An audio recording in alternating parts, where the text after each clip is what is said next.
Glamour লুকসে ধরা দিয়েছেন থাইল্যান্ডে অভিনেত্রী সাফা কবির। নিজের অভিনয় দক্ষতা দিয়ে দর্শকদের মন অর্জন করেছেন।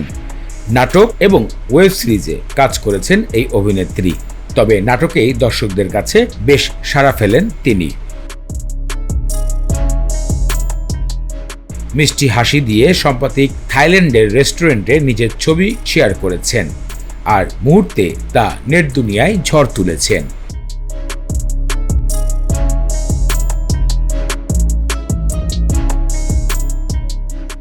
সাদা এবং নীল রঙের ফুলের আকৃতির শর্ট কামিজ পরেছেন তিনি এবং রেস্টুরেন্টে বসে আছেন কোনো এক চিন্তায়। পাশে দুটি ড্রিঙ্কসের গ্লাস, তার মানে তার সাথে আরও কেউ রয়েছেন, এমনটাই অনেক দর্শকরা আইডিয়া করছেন।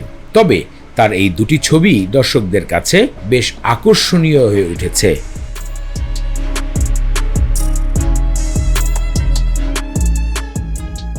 সাফা কবিরের বয়ফ্রেন্ড নিয়ে সোশ্যাল মিডিয়াতে সর্বদাই বেশ আলোচনায় থাকে কে তার আসলে বয়ফ্রেন্ড, প্রেম করছে কিনা। তবে তিনি কখনোই তার এইসব বিষয় নিয়ে গণমাধ্যমে কথা বলেন না।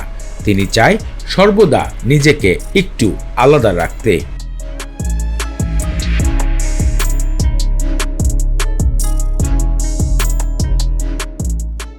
এবার দেশের বাইরে থাইল্যান্ডে ভ্রমণে গিয়েছেন এই আলোচিত অভিনেত্রী।